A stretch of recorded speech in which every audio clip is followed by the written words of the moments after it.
Chapter 30. Carnage. That's what the state trooper was thinking as Jeremy entered his mind. He repeated the word, trying to make what he saw go away. Carnage. He tried to picture the word in his thoughts, not the reality. It appeared as shining red letters written across a damp brick wall in a madman's psychotic scribble. The letters faded as Jeremy watched. The trooper was a highway patrolman. The closest he ever came to horror of this magnitude was the occasional fatal car accident. It was never this gory. Carnage! His mind cried louder. The letters on the wall grew bright. Jeremy stood before them on the officer's mindscape. He looked at them curiously, his hands folded behind his back. There was a whisper behind the wall. If he reached in a little further, he would find that mysterious voice, the one repeating carnage. It was the voice the trooper held inside, the one that was crying. Jeremy walked away from the wall. He wasn't sure he wanted to know what was behind it anymore. "We're coming up on the roadblock," Shooter said. Mickey sat in the front with him. Jeremy and Craig were in the back. They moved closer together in the middle of the seat so they could see out the windshield. The number of police cars reminded them of Lancaster. They shuddered. It had nothing to do with the power. "You know what to do?" Shooter asked. "I did it, Detective," Jeremy replied. "No one will ask what Craig, Mickey, and I are doing here." "We need to examine the scene," Mickey said. They noticed a change in him since they left the farm. The further away they got, the stronger he got. Jeremy was curious about what he saw in the Victorian that caused him so much discomfort, but not so much to ask him to show it to him. "I'm glad my power doesn't have a spiritual aspect. Seeing Sandy floating around is unnerving enough. I can't imagine feeling dead things all the time. What about cemeteries? Does he see ghosts wandering around their graves? Do they come up to him when he's alone and scare the crap out of him?" Shooter pulled up to the roadblock and stopped to show his ID. Jeremy shrank back in the seat and closed his eyes. This close to the officers on the scene made it impossible not to hear and see their thoughts. He dimmed his power as much as he could, but the images seeped through. A flash, a spattering of blood on a school bus window, a boy impaled on a broken tree branch. Everything he saw made him nauseous and scared the crap out of him. "I'm not sure I can do this," Jeremy whispered to Craig. "I already feel like I'm going to puke." "That's not you," Craig replied, his skin ashen and clammy. "I'm the one who's going to puke." "Oh," Jeremy replied. He found his feelings and focused on them. "That's better," he said, relieved. "I hate puking." "And I like it?" Craig groaned. He held his stomach with both hands. "I'm not getting out of the car," he said to Shooter. "I understand," the detective replied. Suddenly, Mickey was startled as the car pulled forward onto the scene. There was a dead boy at his window, banging on the glass. He appeared so abruptly, Mickey hadn't sensed him coming. He looked at the spirit, surprised. The boy didn't know he was dead. "Please, you have to help," Michael Dinsdale cried. He held his head up by the hair. His broken neck made it difficult to keep it on straight. "Some psychotic woman attacked our bus. Please, you have to save my friends." He shed ethereal tears. Mickey sadly shook his head. "It's too late," he whispered. "What's too late?" Shooter asked. "Too late?" Michael asked. An expression of terror came over his face. "What do you mean it's too late?" He jogged along with the car as Shooter picked up speed. "You already know." "No," Michael cried. "I can't be dead. I can't be." He slowed down and let the car drive on. He moved to the middle of the road and watched Shooter's Crown Victoria pull off the side up ahead. He sobbed, and his knees gave out. He knelt on the tar, ghostly tears streaming down his face. "Please, God," he prayed, "don't let me be dead. Please." He howled, "I'm only a kid." A door opened nearby. It was a heavy door, accompanied by a crash of thunder. It was familiar to Michael. He stood and turned, his body becoming whole and uninjured. He walked toward the light cascading over his face. He heard someone calling him. "Grandpa?" Mike asked, drifting into the light. "Is that you?" His expression lit up with relief. "Oh, man, I was so scared." Shooter shut down the engine. The trooper came to his window and squatted to look in. "You must be Shooter," he said. He nodded professionally at the boys. "That's me," Shooter replied. He pulled his keys out of the ignition and slipped them into his pocket. "I've been ordered to relinquish command to you on sight," the trooper informed him. "I see you. This mess is yours." "Do we have forensic units on the scene?" Shooter asked. He looked around, but he didn't see any. "Not yet," the trooper replied, opening Shooter's door. "What's their ETA?" Shooter asked. He closed the door behind him.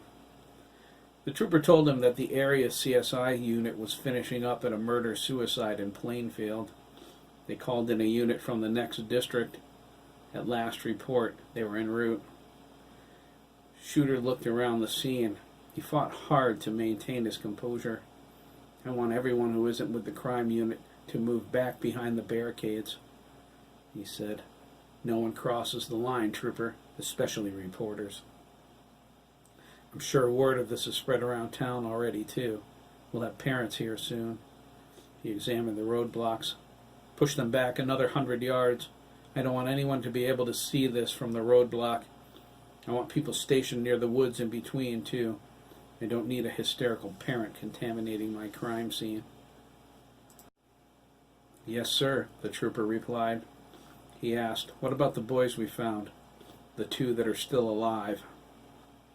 "Where are they?" Shooter asked. "Right where we found them," the trooper said, pointing to the wood line on his left. "Every time we tried to move them, they went ballistic." "Have they said anything about what happened?" Shooter asked, "other than what I got in the report?" "I made that report," the trooper said. He shook his head.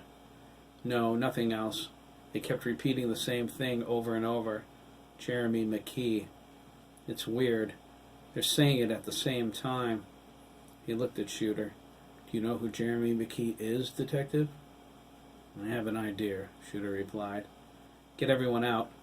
Once they're gone, I'll take over with the two boys."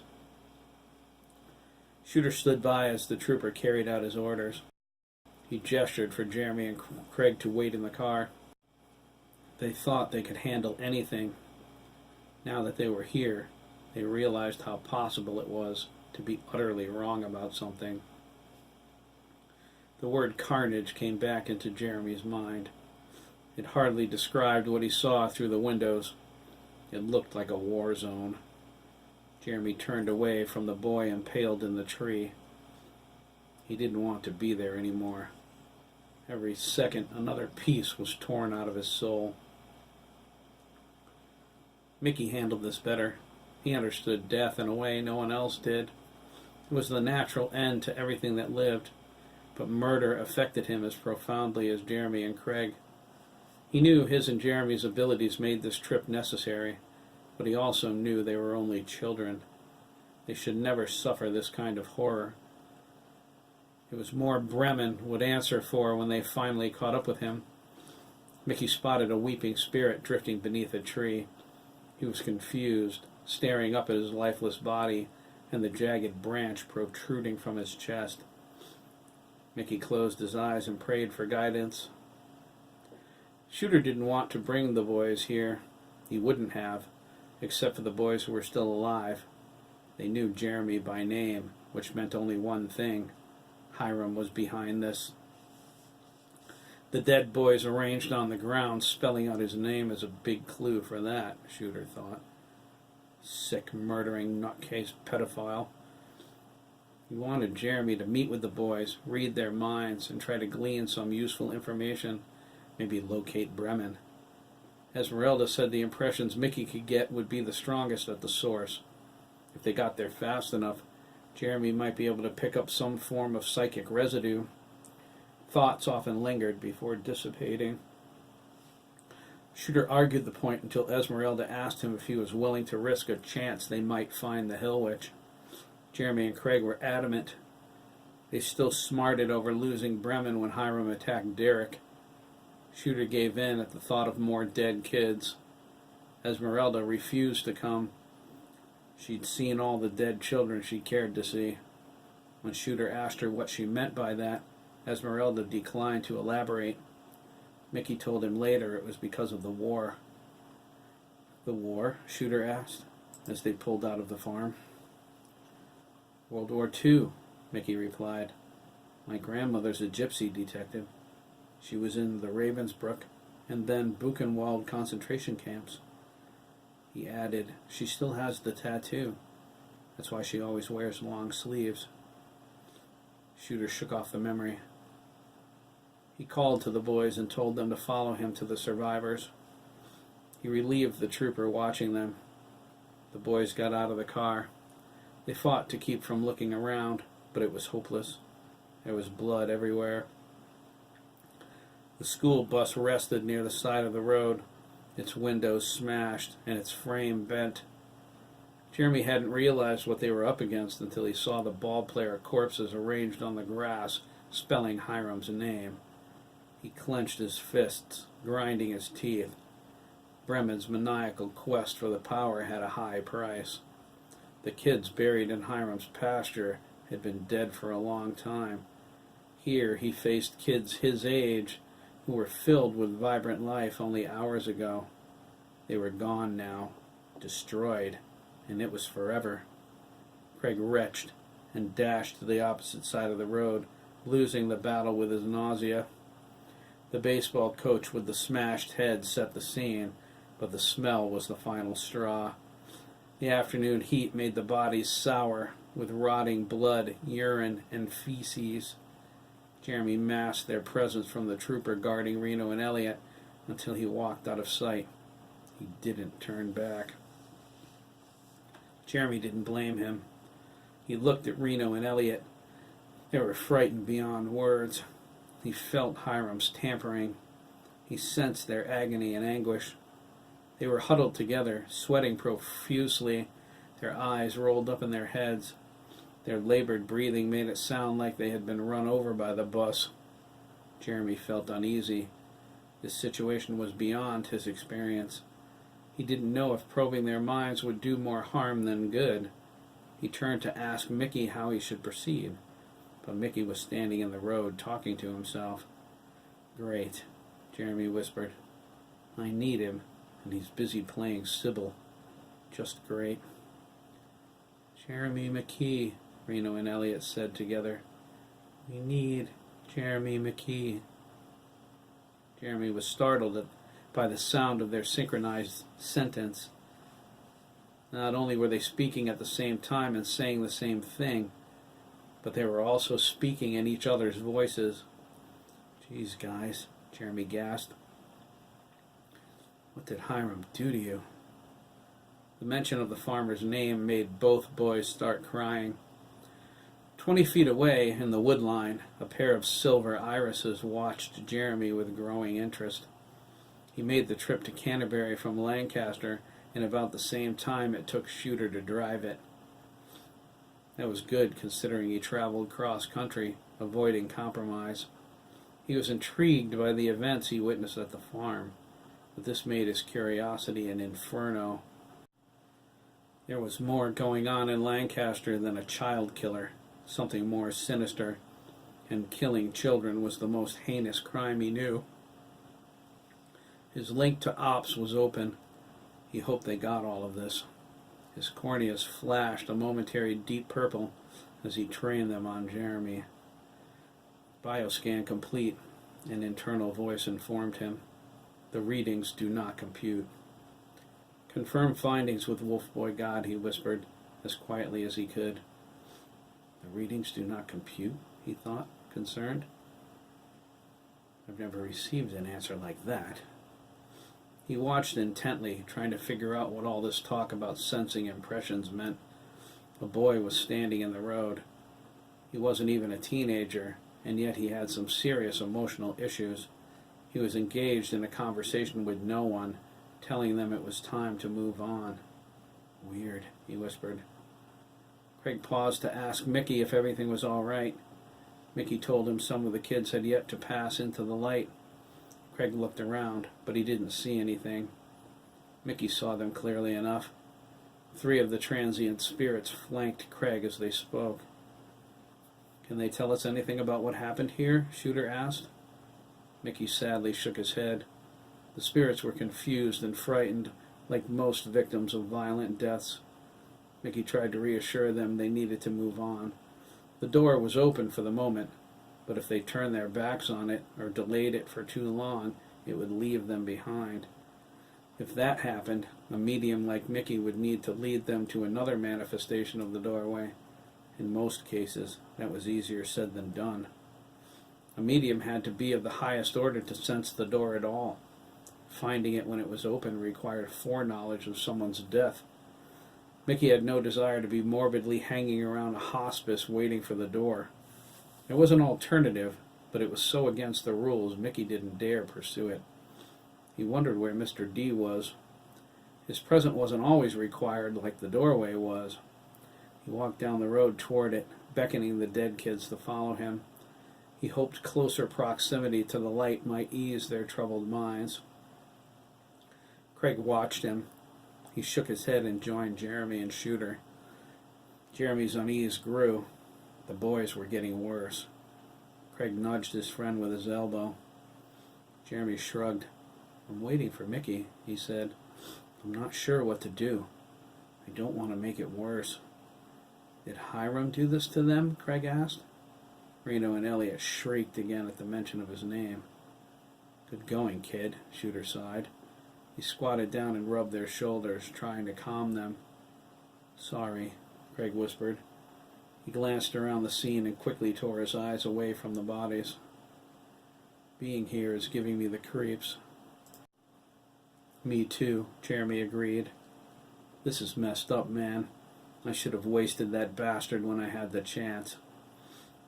Don't talk like that, Jeremy, Mickey said, jogging up to them. The last of the spirits passed into the light, and the door was gone. It's not your fault. Jeremy McKee? Reno and Elliot suddenly asked. They stared at him, their faces creased with anger. We have a message for you. They grabbed Jeremy's wrists. Jeremy cried out as a flood of images raced into his mind. This close, and in physical contact with the boys, it was impossible to block out their thoughts. Scenes of the mass murder played in his mind. The sensations of agony and death recorded in Reno and Elliot by Hiram flooded Jeremy's thoughts like a burst dam. Jeremy screamed. Craig stumbled, turning white as a ghost, and fainted. When Craig went unconscious, Jeremy's power exploded out of control. His eyes were a raging fire of blue. A wave of psychic energy shot out in all directions. Within a mile radius, all human mental activity was shocked unconscious. In the center of his forehead, an infinity symbol appeared. Shooter and Mickey dropped to the ground next to Craig. The police and the parents at the roadblock joined them in oblivion. In the woods, the passenger flew back into a tree. He made a sickening smack on impact and fell to the ground, stunned but awake. What on earth? He choked, pushing onto all fours. What was that? Accessing theoretical database, the inner voice replied. Suspected psi assault of unknown origin. Cranial shielding absorbed 47% of charge. Recommended transformation to combat-ready stance. Negative, he replied, catching his breath. Do we have a defense for this kind of attack? Recommend suspension of organic consciousness, the voice replied. Cranial shielding is not designed to withstand this type of assault. No, he said at first. He added a precaution. Place ACOM on standby. Escape and evade if I become incapacitated. Lethal force is not permitted. Recommend reconsideration of lethal force. The current threat level is extreme. No, he said, shaking his head. We do not kill anything or anyone without my orders. If I'm unconscious, I can't make that determination. Affirmative. ACOM on standby. By the roadside, Jeremy's anchor vanished. He was drowning in the psychic pain of all of those kids. He was living each atrocity Hiram inflicted on them as if he had endured them all himself. Reno and Elliot were a psychic A-bomb set to go off the moment Jeremy was nearby. Through the agony and despair, he heard Hiram's laughter. He tried to fight, to maintain control, but his sanity slipped, and he walked head first into his worst nightmare. "Get off me!" Jeremy yelled. A burst of telekinetic force blasted Reno and Elliot through the air. They landed hard on the grass across the street. Elliot's arm was underneath him at an awkward angle and snapped. The pain shocked them unconscious. Jeremy's words to them were spoken and projected simultaneously. People 5 miles away grabbed the sides of their heads and cried out. In the woods, the passenger gasped as the projection sliced through his skull. Jeremy's feet left the ground. He floated up, a glowing midnight blue aura surrounding him. He clenched his fists, willing his power to expand. He opened his abilities to their current maximum. Immediately, he touched 1,000 minds. One thought shot through all of them. "Milliken," Jeremy cried, his power raging forth in streams of energized light. "Where are you, you murderer?" Jeremy scanned in a 360-degree radius, moving outward an inch at a time. He detected Hiram's mental residue on every dead child.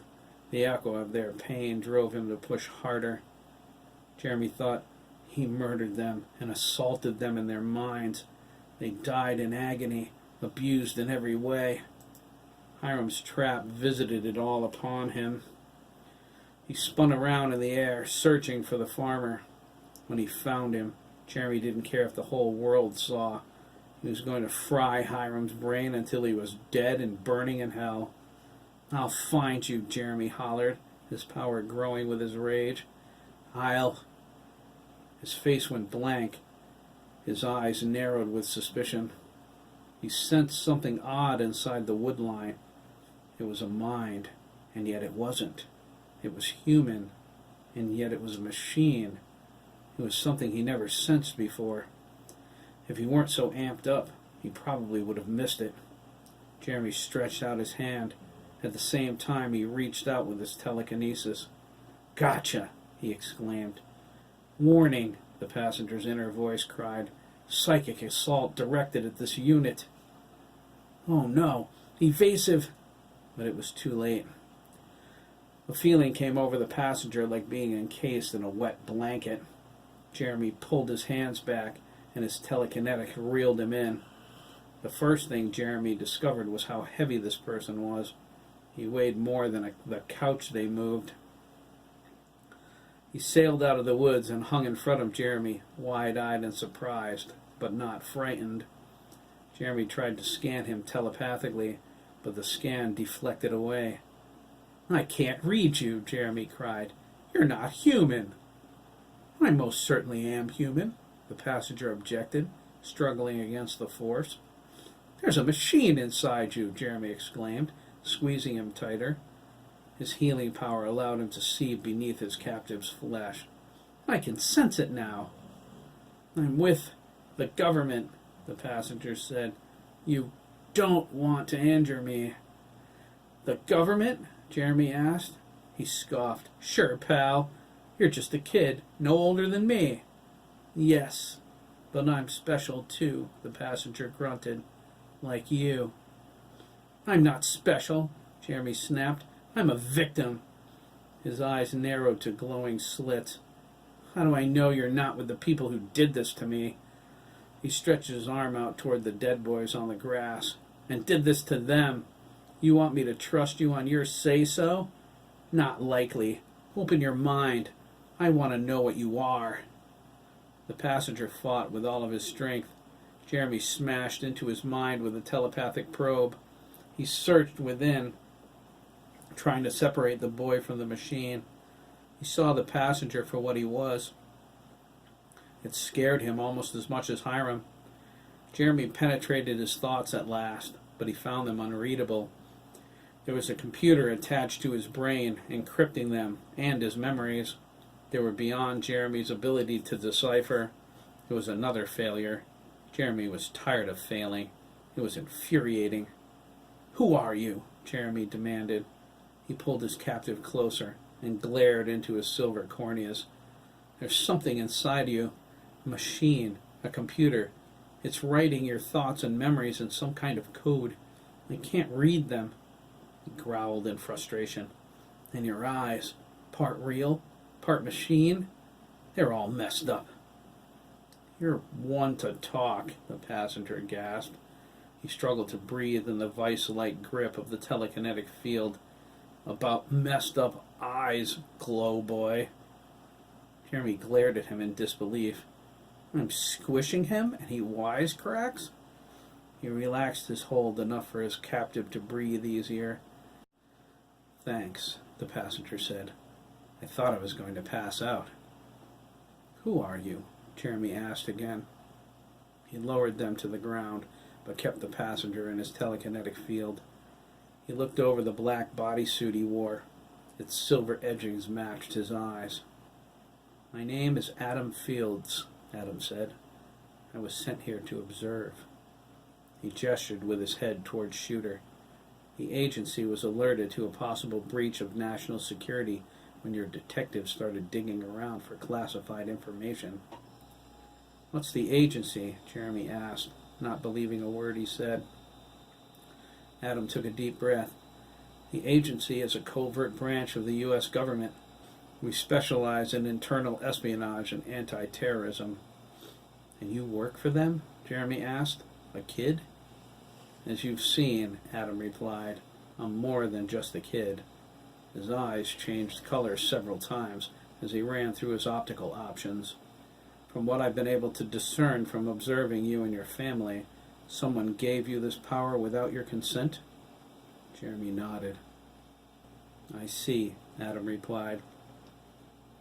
If it's any consolation, this was done to me without my consent. It was? Jeremy asked. He looked inside Adam once more. You have as much machine in you as real person. We share this body, yes, Adam said. He struggled uncomfortably.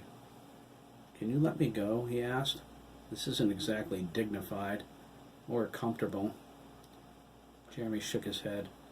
Why should I believe you? Adam rolled his eyes. If you don't, wake the detective. He can confirm my status. In a minute, Jeremy replied. I want to know something first. You said you were sent to observe us. Is that all you were supposed to do? I can't tell you that, Adam replied. You'll tell me, Jeremy warned, or you'll stay like that all day. Adam's expression lost all emotion. He considered Jeremy's words carefully. A wry grin came on his face as his emotions returned. I've been authorized to tell you, Adam said. Authorized by who? Jeremy asked. By whom? Adam corrected. By my superiors. I have built-in video and satellite uplinks. They're watching everything through my optical implants. They can see me? Jeremy asked, leaning closer. He looked straight into Adam's right eye. In the complex, a hidden base in the Rocky Mountains outside of Denver, Colorado, Colonel Grant Ryan scowled at the face filling his monitor in ops. We see you, son, he muttered. Jeremy couldn't hear him, but he continued with, You set off every alarm in the complex when you grabbed my wolf boy. Dr. Stubbs cleared her throat. Adam's readings are within established parameters, she said. observing her monitor. I think your decision to allow him to go forward is a good one.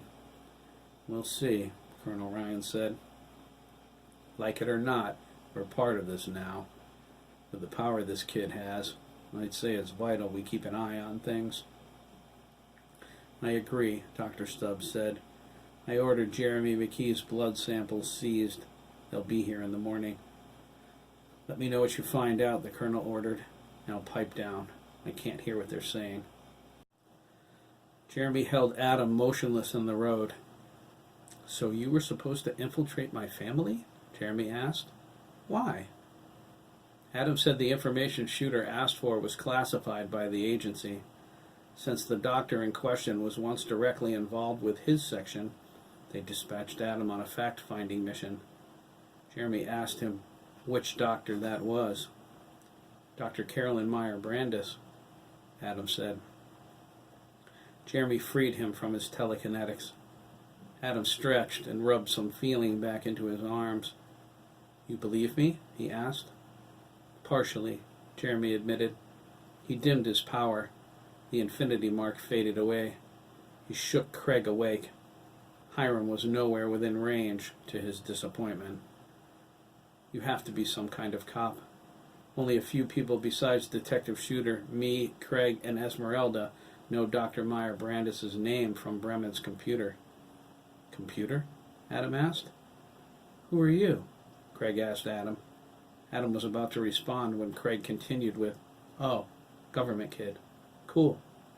He looked at Adam, amazed but unsteady. There's a machine inside of you? How do you know all that? Adam asked. Mind link, Craig replied. He pointed to his forehead and then to Jeremy's.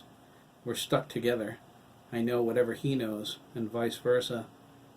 Amazing, Adam replied. How did that happen? Later for that, Jeremy said, I need Shooter to check on you.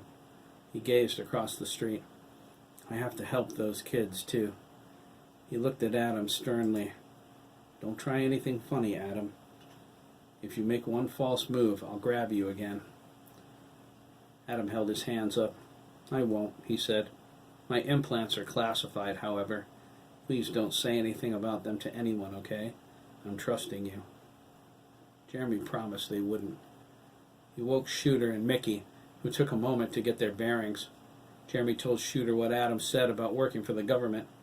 Shooter glared at Adam and radioed in his ID.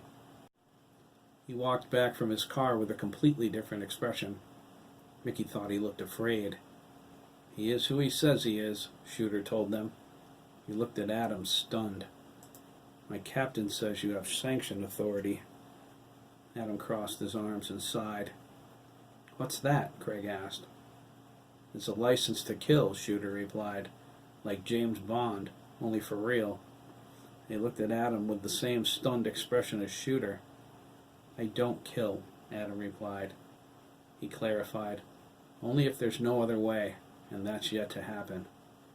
Man, Craig gasped. You can kill people? Anyone, anytime, anywhere, for any reason, Shooter said. Can we change the subject, please? Adam complained. He looked at the dead baseball players. We have a murderer to find. He cocked his head to the side. Sirens. We have company coming. What sirens? Shooter asked. He strained to listen. I don't hear anything. Give it a minute, Adam replied. I have excellent hearing. Jeremy crossed the street to Reno and Elliot. They were still unconscious. Adam remarked about Elliot's broken arm. Jeremy didn't bother to ask him how he knew that. He held it, scanning carefully to make sure Hiram's little psychic surprise was over. When he determined it was, he focused his power. Adam watched, amazed, as Elliot's arm snapped back into place, healed and whole. Jeremy scanned him deeper. He sensed something familiar. Hiram scrambled Reno and Elliot together. He understood why they acted the way they did. He knew how to fix them. Slowly, methodically, Jeremy separated them. He noticed something by the time he was finished. Their individual parts were easy to tell by their unique aspects. No two minds were exactly the same. Once he determined their core personalities, putting them back together was a cinch. He wished he knew that out on Wickett Avenue with Bremen. He could have unscrambled his friends in a flash. If he had, his enemy would already be a memory. He wondered why Esmeralda didn't tell him about that. He figured since his power was so much stronger than hers, maybe she didn't know. He finished healing Reno and Elliot and walked over to Craig. "Here," Jeremy said, touching Craig's forehead. He followed this action by touching his own. A spark leaped up from each of them and dove into the other. "I'm tagging your personality. Now you can tell the difference between what's me and what's you. It won't prevent us from feeling what each other feels, so no shower relief. We'll still have to work out a way to fix that, and other stuff." He cleared his throat self-consciously. "But we're not at risk of becoming a uni-mind anymore." "How do you know how to do that?" Craig asked. He understood what Jeremy meant. It was so simple, he felt foolish not figuring it out. Jeremy shrugged. "I'm not sure. A lot of this stuff is natural, I guess." Adam tapped Jeremy on the shoulder. "The other kid's waking up," he said. "I also have your murderer's scent. It's all over the bodies." "Scent?" Jeremy asked. "Later for that too," Adam said. "If we're going to work together, we'll need to know about one another." "I guess you're right," Jeremy replied. "Come on, let's see if he knows anything." Shooter stood in the road directing the crime scene unit. They arrived like Adam said they would, with sirens blaring. Mickey sat with Reno, holding his hand as he wept. Jeremy wanted to ask him about what happened, but he declined. He was so upset, it would only make it worse. He chose to mind scan him instead. He grabbed Craig by the shoulders and buried his face into his friend's back. Adam watched amused as Jeremy hid the glow from his eyes. He scanned deep, flinching at the memories. Reno would suffer for the rest of his life. Jeremy sympathized with him. He absorbed the same memories now, and with them the same curse. "Oh, wow!" Jeremy cried. His head snapped up. He dimmed his eyes. "What is it?" Adam asked, concerned. "Shooter! Get over here!" Jeremy exclaimed. "Reno got the license plate!" Shooter gestured with his finger to wait a moment while he finished conferring with the CSI team. "License?" Reno sobbed. "Ang RN. That's it." He looked sadly up at Mickey. "Are they dead? Are they all dead?" Mickey nodded, frowning. Reno cried forcefully. His sobs woke Elliot, who crawled over to him, crying too. Mickey turned away and let them grieve. Jeremy held his finger to his temple, about to mind shout at Shooter. "I got it," Adam said, interrupting Jeremy's intended mental bellow. "Angela Claire Riley. The address on her driver's license says Putnam, Connecticut. Social Security cross-reference confirms her place of work as Day Kimball Hospital." Jeremy was stunned. "How do you know all that?" Adam whispered in his ear. "Computer-augmented brain, remember?" "Holy cow!" Jeremy exclaimed. "Shooter! We've got them!" Shooter ran over. Jeremy filled him in about the license plate. When he asked how Adam got the information, Adam said he had a cell phone. It wasn't exactly a lie. One of his transmitters was cellular. Shooter put the original trooper back in charge. They headed for his car, feeling frightened and excited all at the same time. Craig paused to take a last look around. He wanted to see the dead boys. He wanted to know this wasn't some freaky nightmare. He wanted to believe beyond a doubt that when they wiped Hiram off the face of the planet, they were doing the right thing. He looked at Jimmy Carney's impaled corpse hanging from the large pine tree. "Oh yeah," Craig said. "There's nothing more right in the whole universe." He got in the car. Shooter sped away. Adam sat in the back between Jeremy and Craig. Mickey was in the front. Adam leaned over to Jeremy. "What about your mother?" Adam asked, concerned. "Do you think she'll allow me into your home?" Jeremy replied, Adam, my new friend, you don't have a clue. Shooter picked up the handset for his radio as he hit the lights and siren. Shooter to base, he said. I need an APB put out, and I need backup. He looked over at Mickey with a worried gaze. A lot of backup.